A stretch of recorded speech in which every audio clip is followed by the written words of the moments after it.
1, 2, 3, 4, 1, 2, 3, 4.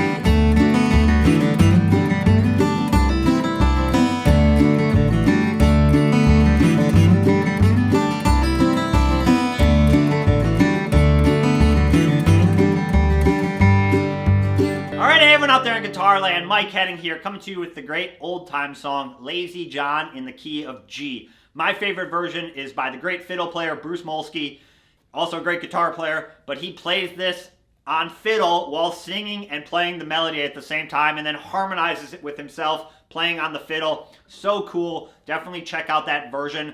It's kind of what I based my version off of, and I think it's kind of the standard for this song, but a really fun song. Be careful, this song will definitely get stuck in your head and you'll be singing it all day long, so just a forewarning there. But I've got two solos for this song. The first one's going to stay pretty close to the melody. The second one, we're going to add some slides, a little bit more ornaments, but kind of still in like the beginner, advanced beginner realm. I'll break down both the solos note for note, just like I played at the beginning of the video, and then we'll go over some backup, some easy bass walks, and kind of some stuff you can do to get the chords in your head.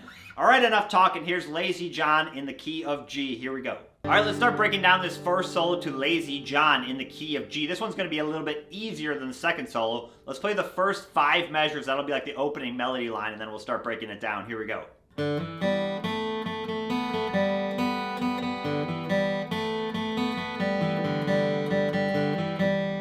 that a few times. We'll do it really slow. 1, 2.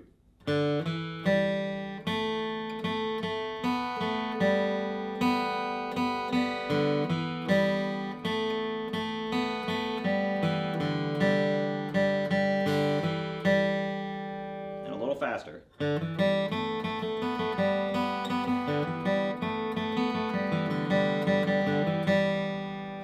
Okay, so a couple things first off we want to remember about this song is that the song is in the key of G, but we're actually going to be starting on what would be called the 5 chord, in this case D. And that can trip beginners up sometimes because it's easy to think that the first chord that the song starts on is going to be the song or the key that the song is in. But that's not always the case. It's better to look at the chord that you end on, in this case G, okay? So that's just good ear training to start hearing that 5 chord, D. That's what we're starting on, okay? So in our pickup, we're gonna walk up into that 5 chord, D, right? So we have 1, 2, and we're gonna play this whole first part with our middle finger of our left hand, and on the 4th string, we're gonna play open 2, so, and then open 3rd string. And the count of that is 3 and 4. So count 1, 2, 3, and 4. And I'm doing a down, up, and then a down with my right hand. So 1, 2. That's not too hard there, right? So 1, 2. And then you're going to take your middle finger and move it to the 2nd fret of the 3rd string. Again, kind of picturing this D in your mind, even though we're going to use our middle finger. And we're going to play the 2nd fret on the 3rd string.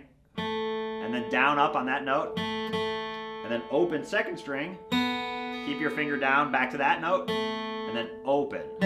So you have,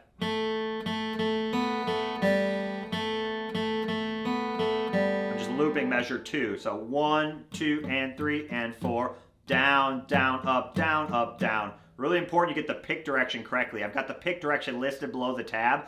The staple looking symbols are the downstrokes. The V-looking symbols are upstrokes. I highly, highly recommend following the pick direction. That's really going to help you build your proper timing. Okay? So we have... So let's put those two together. We have 1, 2. And then like a little response phrase, go up to the open 2nd string, play that note. And then a down, up. And then we're going to go back down to the 4th string. So you're going to have to skip a string and then do that pickup again. So we have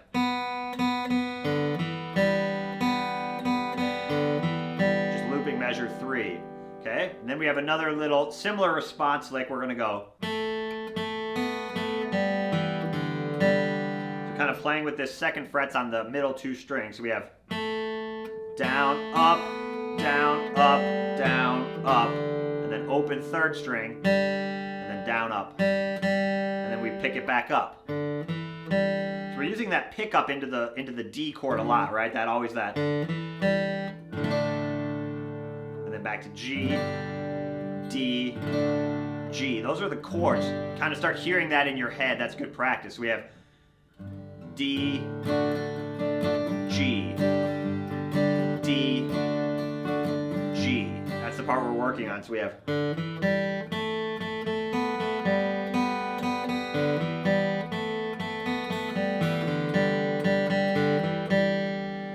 So we're going to add some of this shuffle picking, which is kind of mimics a fiddle bow. We're going down, down, up.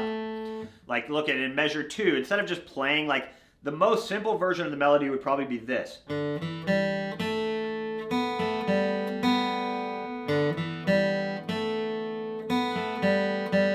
Right? So that may be technically the melody, but it helps to add a little bit of that underlying rhythm.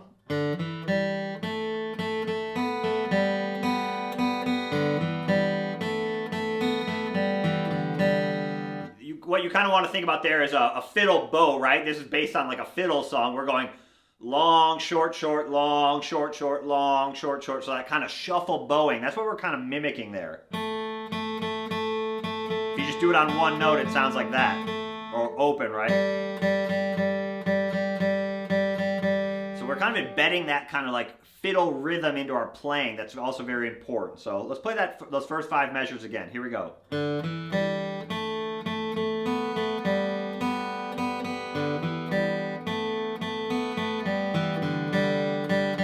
Pick it back up, same part here.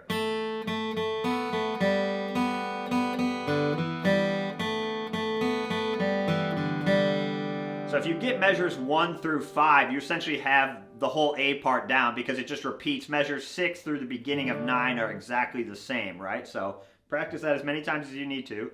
Let's do it a little faster.